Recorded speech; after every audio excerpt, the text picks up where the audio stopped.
Neste último tópico do capítulo 4, a gente estuda movimento relativo, que é muito importante. A ideia aqui é a seguinte, é contextualizar essa pergunta aqui. Quando a gente fala em velocidade de uma partícula, por exemplo, a gente está querendo dizer velocidade em relação a qual referencial? Essa pergunta que até agora foi desnecessária porque a gente sempre usava o mesmo referencial, ela passa a ser importante quando a gente considera a possibilidade de mais de um referencial.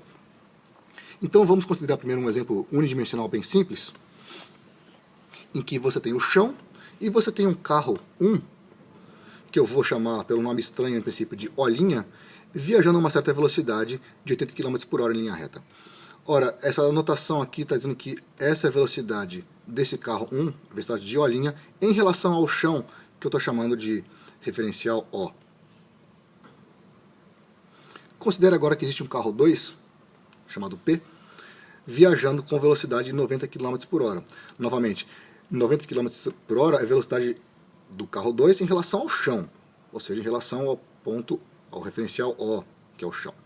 Então, V de O em relação a O é 80 km por hora, e V de P em relação a O é 90 km por hora.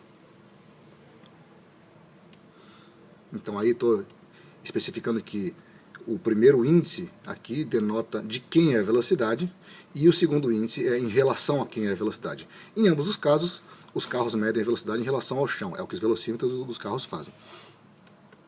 Pergunta simples.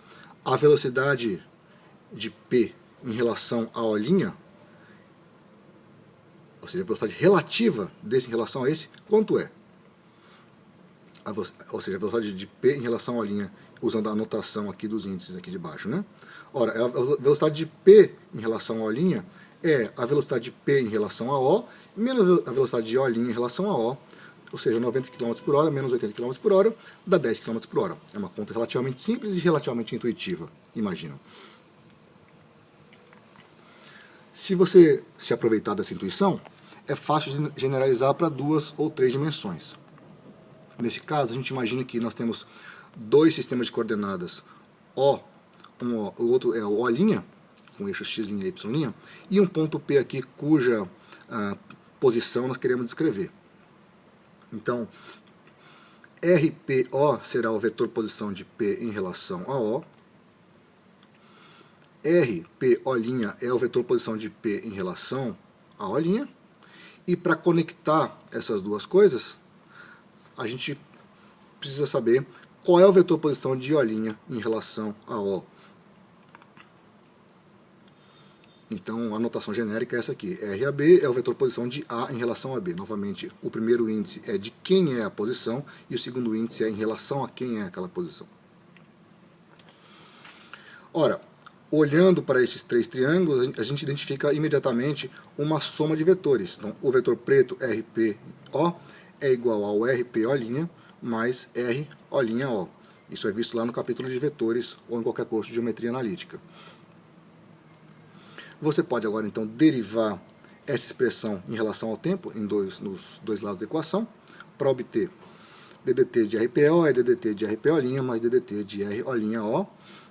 E a gente interpreta então esse termo como sendo VPO, ou seja, a derivada em relação ao tempo desse vetor aqui tem que ser a velocidade de P em relação a O.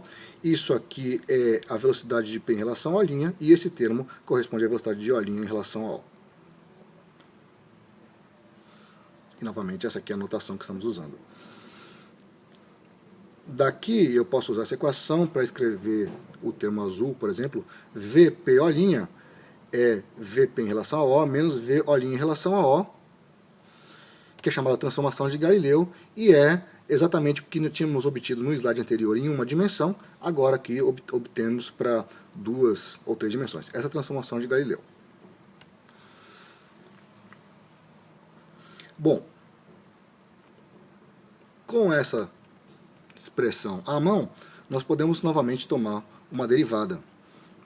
Se derivarmos novamente essa expressão em relação ao tempo, teremos isso aqui, e cada um desses termos pode ter uma interpretação natural, que é esse termo aqui é a aceleração de P em relação a O, será a aceleração de P em relação a O', mais a aceleração de O' em relação a O.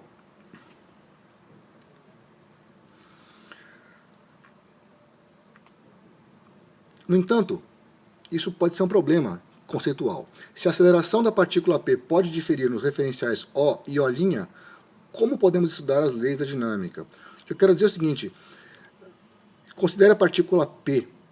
A partícula P ela tem uma aceleração em relação ao referencial O, e ela tem uma aceleração em relação ao referencial O', que pode ser diferente da relação em relação à aceleração em relação ao referencial O, porque esse termo aqui está sendo somado.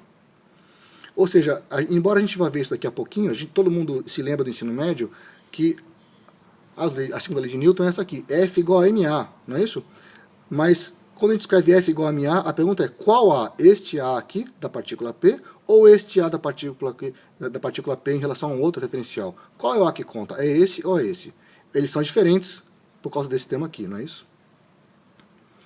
E a resposta, então, a essa questão é a seguinte.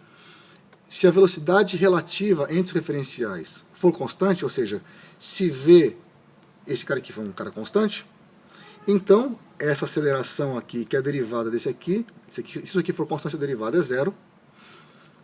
Essa aceleração será, então, zero. Então, nesse caso, esse termo sendo igual a zero, essa aceleração do ponto P será igual a essa aceleração do ponto P e não haverá ambiguidade nessa expressão aqui. Nós veremos então que as leis de Newton são válidas apenas nos referenciais que satisfazem essa relação entre eles. A aceleração em relação ao outro é nula. E essa classe de referenciais é chamada dos referenciais inerciais. Vamos considerar um exemplo simples de aplicação dessa mudança de referenciais. É o seguinte, está chovendo e não há vento. As gotas caem com velocidade constante, VC na vertical. Já veremos mais adiante que é possível você ter um tipo de atrito que faz com que a gota caia com velocidade constante, não com aceleração constante. Imagine, vamos supor que as gotas caem com velocidade constante VC na vertical. Um ônibus vai com velocidade constante VO para a direita. Então, VO é a velocidade do ônibus, VC é a velocidade da chuva. A pergunta é, qual é a direção dos riscos feitos pelas gotas da chuva nas janelas laterais do ônibus? Suponha que você esteja sentado dentro desses ônibus, você olha para fora e você vê as gotinhas caindo.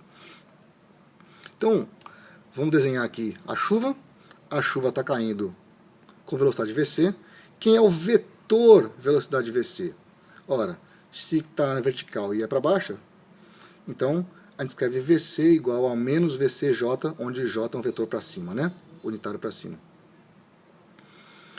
O ônibus, por sua vez, está indo para a direita. Quem é o vetor velocidade VO? Bom, VO para a direita, então eu vou escrever VO como sendo um módulo de VO e o vetor unitário I, portanto, na horizontal. VC e VO, velocidade da chuva e velocidade do ônibus, são sempre medidos em relação ao chão, né? Vamos desenhar aí o chão, em ambos os casos, e vamos então escrever explicitamente que essa velocidade que nós escrevemos antes é em relação ao chão para a chuva, em relação ao chão para o ônibus também. Um passageiro sentado junto à janela vê a chuva a partir do referencial do ônibus. Com qual velocidade? Por definição, com velocidade da chuva em relação ao ônibus. E a velocidade da chuva em relação ao ônibus, pela expressão que nós obtivemos antes, na transformação de Galileu, é velocidade da chuva em relação ao chão, menos velocidade do ônibus em relação ao chão. Observe que essa expressão aqui é formalmente idêntica à primeira expressão obtida lá no exemplo bem simples, dois carros em linha reta. Só que aqui a subtração não é de números, mas sim de dois vetores. Nesse caso, VC, V da chuva, né, é um cara para baixo, e V do ônibus é um cara para a direita, mas tem esse sinal menos aqui, né? Então, fica menos VCJ, e por causa desse sinal menos aqui, da subtração da transformação de Galileu, aparece sinal menos nessa expressão do ônibus. Então, a velocidade da gota de água que você vai ver no referencial do ônibus é um cara que tem componente J para baixo e I para a esquerda, né? Portanto, assim e assim. E a soma vetorial disso dá um vetor assim. Esse é o vetor velocidade da chuva em relação ao ônibus. Se estiver chovendo para baixo, o ônibus está indo para a direita e você está dentro do ônibus, você vai ver as gotas de chuva nessa direção, assim, né? Para a esquerda, paralelas a esse vetor aqui. Se você quiser saber quanto vale o ângulo φ, por exemplo, né, a inclinação da chuva em relação à horizontal, você pode usar as relações lá vetoriais para encontrar que isso é o arco tangente disso aqui, que é VC, dividido por isso aqui, que é VO.